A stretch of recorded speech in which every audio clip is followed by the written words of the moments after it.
Stove on பண்ணி கடாய் வச்சுருக்கேன். இப்போ எண்ணெய் சேர்த்துக்குங்க. எண்ணெய் காஞ்சி இதில் கொஞ்சமாக சோம்பு சேர்த்துக்குங்க.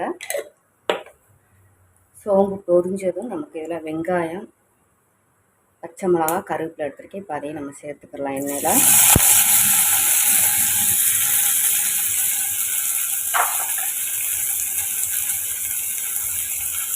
சேர்த்துட்டு இதை 2 நிமிஷம் நல்லா வதக்கி விட்டு எடுத்துக்கலாம். வெங்காயம் நல்லா வதக்கி எடுத்தாச்சு. இப்போ இதில் நான் ஒரு தக்காளி எடுத்து அரைச்சி எடுத்துருக்கேன். இப்போ அதையும் நம்ம சேர்த்து வதக்கி விட்டுக்கலாம். இப்போ தக்காளி எல்லாம் நமக்கு பச்சை வாசனை போகிற வரை நல்லா வதக்கி எடுத்தாச்சுங்க. இதிலே நான் கரம் மசாலா பொடி, மஞ்சள் பொடி, மிளகு பொடி, ஜீரகப்பொடி, மல்லிப்பொடி, மிளகாப்பொடி எடுத்துருக்கேன். இப்போ அதெல்லாம் நம்ம சேர்த்துக்கலாம். கொஞ்சம் கொஞ்சமாக நீங்கள் எடுத்துக்கோங்க. ஒரு 1/4 டீஸ்பூன் வச்சு எடுத்தால் போதும். நமக்கு மசாலா அதிகம் போடாமல் இருந்தால் போதும்.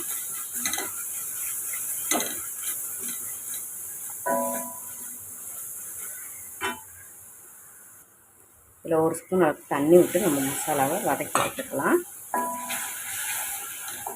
இப்போ இதில் நான் 2 முட்டை எடுத்திருக்கேன். அதை நம்ம சேர்த்துக்கலாம்.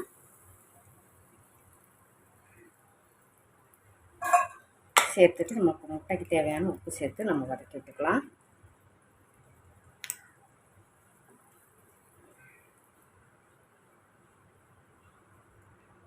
இப்போ முட்டையை நம்ம நல்லா வதக்கி எடுத்தாச்சுங்க. ஓரளவுக்கு இந்த மாதிரி ரொம்ப ட்ரை ஆகிடக்கூடாது. இல்லைனா என்ன இடியாப்பம் தனியாக நமக்கு முட்டை தனியாக போயிடும். இந்த மாதிரி முட்டை இந்த மாதிரி ஸ்டேஜில் இருக்கும்போதே நம்ம இடியாப்பம் உதுத்து வச்சதை நம்ம சேர்த்துக்கலாங்க.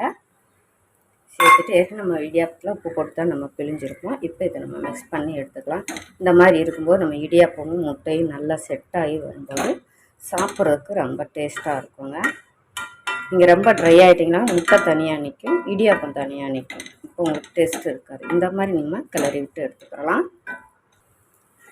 இப்போ அருமையான இடியாப்பம் வச்சுட்டு நம்ம இன்றைக்கி 2 முட்டையும் இடியாப்பம் இருந்தால் போதுங்க. இந்த மாதிரி செஞ்சு காலையில் நீங்கள் பிரேக்ஃபாஸ்ட் செஞ்சுட்டு ஒரு 2-3 இடியாப்பம் இப்படி மிச்சம் இருந்துச்சுன்னா கூட நீங்கள் சாயந்தரம் குட்டீஸுகளுக்கு இந்த மாதிரி ஸ்கூல் விட்டு வர்ற பிள்ளைக்கு இந்த மாதிரி ஒரு 2 முட்டையை போட்டு கூட நம்ம செஞ்சு ஒரு ஈவினிங் ஸ்நாக்ஸ் மாதிரி கூட நம்ம கொடுத்தோமாக்கு ஒரு டீ கூட வச்சு சாப்பிடும்போது ரொம்பவே விரும்பி சாப்பிடுவாங்க. டேஸ்ட்டு அருமையாக இருக்கும். குட்டீஸை நல்லா செய்கிறேன்.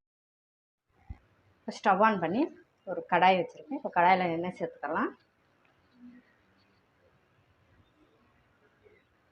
எண்ணெய் சூடானும் கடுகு, உளுந்தம்பருப்பு,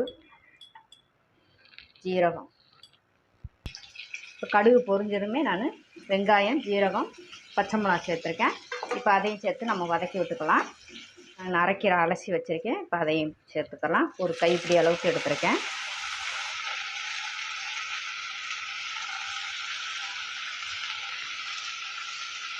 நம்ம கொடுத்து விட லஞ்ச் பாக்ஸு ஹெல்த்தியாகவும் இருக்கும். ரொம்பவே நல்ல ஈஸியாக டக்குன்னு நம்ம கொடுத்து விடலாங்க ஒரே சாதமாக. கீரைக்கு தேவையான உப்பு சேர்த்துக்கலாம். சேர்த்துட்டு இப்போ வதக்கி விட்டுக்கலாம். கீரையும் நல்லா வதங்கிருக்குங்க. டக்குன்னு வதங்கிடும். ரொம்ப சாஃப்டாக இருக்கிறதுனால நமக்கு அரைக்கீரை 1 செகண்ட் 2 செகண்டில் நமக்கு வதங்கிடுங்க. இப்போ வதங்கிருச்சு.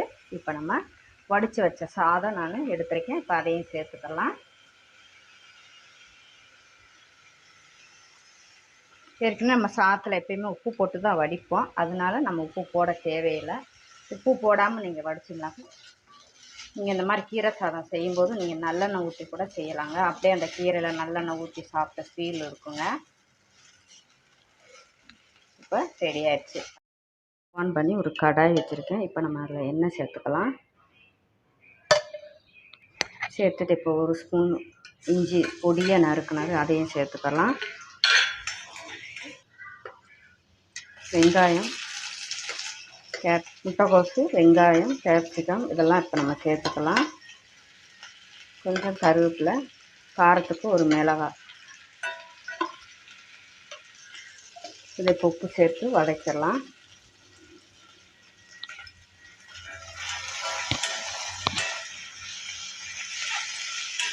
இப்போ இதில் நம்ம சாதத்தை சேர்த்துக்கலாம்.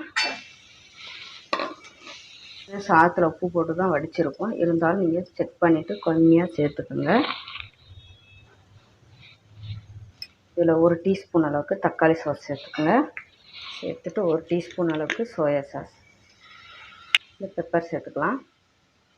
1/4 டீஸ்பூன் கம்மியாக கரம் மசாலா சேர்த்துக்குங்க, வந்து விட்டுக்கலாம். அவ்வளோதாங்க, அருமையான ஒரு லஞ்ச் பாக்ஸ் ரெசிபி நம்ம இன்றைக்கி பார்த்துருக்கோங்க.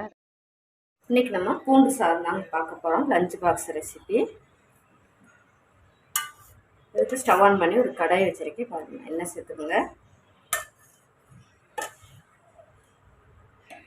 எண்ணெய் சூடானதும் கடுகு, ஜீரகம், உளுந்தம்பருப்பு, கடலைப்பருப்பு எடுத்துருக்கேன், அதையும் சேர்த்துக்கோங்க. கடுகு, உளுந்தம்பருப்பு எல்லாம் பொரிஞ்சிருச்சுங்க. இப்போ நம்ம போட்டது பூண்டு சாதத்துக்கு நான் இப்போ பூண்டு நறுக்கி எடுத்துருக்கேன். இப்போ பொடி பொடியாக நறுக்கிக்குங்க, அதை சேர்த்துக்கோங்க. கொஞ்சம் வெங்காயம், காரத்துக்கு மிளகாய், கொஞ்சம் கருவேப்பிலை.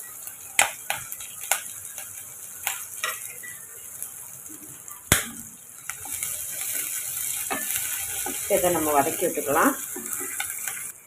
உப்பும் 1/4 டீஸ்பூன் மஞ்சள் தூளும் சேர்த்துருக்கோங்க. இப்போ அதை சேர்த்து வதக்கி விட்டுக்கலாம். எவ்வளோ பொடியாக நறுக்கணுமோ அவ்வளோ பொடியாக நறுக்கிக்கோங்க பூண்டும் வெங்காயமும். இதில் சாதம் நான் 1 கப் சாதம் எடுத்துருக்கேன், அதையும் சேர்த்துக்கோங்க. ஏற்கனவே சாதம் உப்பு போட்டு தான் நம்ம வடிச்சிருக்கோம். கொஞ்சமாக ஒரு கல் சேர்த்துக்கோங்க. சேர்த்துட்டு இதில் ஒரு 1/2 ஸ்பூன் அளவுக்கு நெய் சேர்த்துக்கோங்க பூண்டு சாதத்துக்கு. சேர்த்து இப்போ நம்ம கலந்து விட்டுக்கலாம்.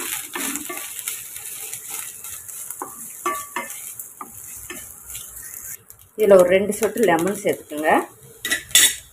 சேர்த்துட்டு இதில் கலந்து விட்டுருங்க. ரொம்பவே அருமையாக இருக்குங்க பூண்டு சாதம். லஞ்ச் பாக்ஸ் கூட நம்ம எடுத்துகிட்டு போகலாங்க. டக்குன்னு ஒரு சாதாரண இந்த மாதிரி கூட நம்ம சைடிஷ் எதுவுமே வேண்டாம், அப்படியே சுட சுட சாப்பிடும்போது அருமையாக இருக்குங்க. ஒரு அப்பளம் கூட நம்ம சுட்டுப்படலாம். இதே போல் நீங்களும் ட்ரை பண்ணி பார்த்துட்டு எனக்கு எப்படி இருக்கு.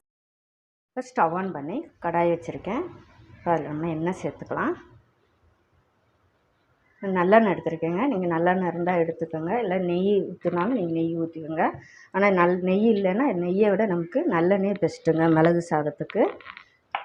இல்லை உளுந்தம்பருப்பு சேர்த்துக்கலாம், கொஞ்சம் கடலைப்பருப்பு, கொஞ்சம் வேர்க்கடலை, இது கூட கொஞ்சம் கடுகு சேர்த்துக்கோங்க. இப்போ கடுகு எல்லாம் பொரிஞ்சிருச்சு. இப்போ இதில் கொஞ்சமாக 1 ஸ்பூன் அளவுக்கு நான் சின்ன வெங்காயம் நறுக்கி வச்சுருக்கேன். இப்போ அதை சேர்த்துக்கோங்க. சேர்த்துட்டு இது கூட ஒரு வத்தல் கிள்ளி போட்டிருக்கேன், அதையும் சேர்த்துக்கோங்க. கருவேப்பிலை சேர்த்துட்டு இப்போ கலந்து விட்டுக்கலாம். சாதத்தில் உப்பு போட்டு தான் நம்ம வடிச்சிருக்கோம். கொஞ்சமாக உப்பு சேர்த்துக்கோங்க வெங்காயத்துக்கு. ஜஸ்ட்டு ஒன்றும் வெங்காயம் வதங்கினா போதுங்க. உங்களுக்கு சாதம் எடுத்து வச்சுருக்கேன் 1 கப்பு, அதையும் சேர்த்துக்கலாம். கொஞ்சம் உதிரியாக வடிச்சுக்கோங்க. சரி, நம்ம கலந்து விட்டுக்கலாம். இதில் நம்மளுடைய காரத்துக்கு தேவையான மிளகு நுணுக்கி வச்சுருக்கேன், அதையும் சேர்த்துக்கோங்க. ரொம்ப காரமாக சாப்பிடுங்கன்னா சேர்த்துக்கோங்க. ஜலதோஷம் இந்த மாதிரி இருக்குன்னா இந்த மாதிரி சாதம் செஞ்சு சாப்பிட்லாங்க. லஞ்ச் பாக்ஸுக்கு நம்ம கொண்டு போகலாங்க. குட்டீஸுக்கெலாம் கொடுக்கணும் கம்மியாக மிளகு காரம் சேர்த்துக்கோங்க. பெரியவங்கன்னா கொஞ்சம் நல்லா மிளகு தூக்கலாக சாப்பிடுங்க, இங்கே சேர்த்துக்கலாங்க. இது கூட ஒரு அப்பளம் பொரிச்சு கூட நம்ம சாப்பிட்டுக்கலாம். உருளைக்கிழங்கு வறுவல் எதுனாலும் நம்மளுடைய விருப்பம் தாங்க சைடிஷாக வச்சுக்கிறது. இதை நம்ம கலந்து கொடுத்துக்கிறலாம்.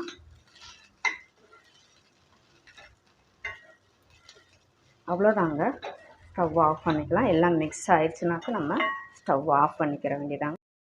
இப்போ எண்ணெய் சேர்த்துக்கலாங்க. 2 ஸ்பூன் அளவுக்கு எண்ணெய் சேர்த்துக்குங்க. சேர்த்துட்டு இது கூட 1 ஸ்பூன் அளவுக்கு பட்டர் சேர்த்துக்குங்க.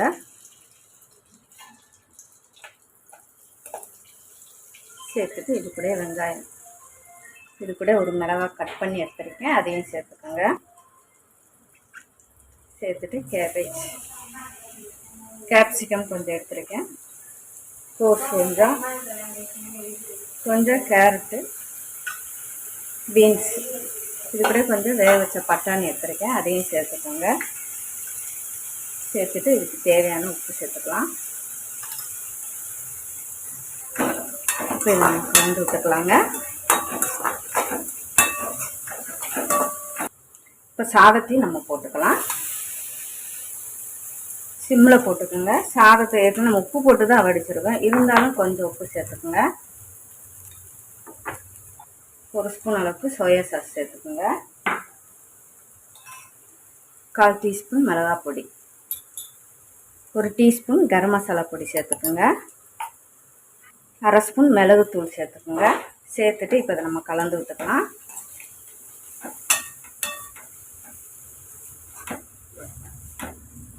இப்போ நம்மளுடைய ரோட்டு கடை மாதிரி நல்லா ஸ்டைலில் நம்ம ஃப்ரைட் ரைஸ் பார்த்துருக்கோங்க. நீங்களும் ட்ரை பண்ணி பார்த்துட்டு எப்படி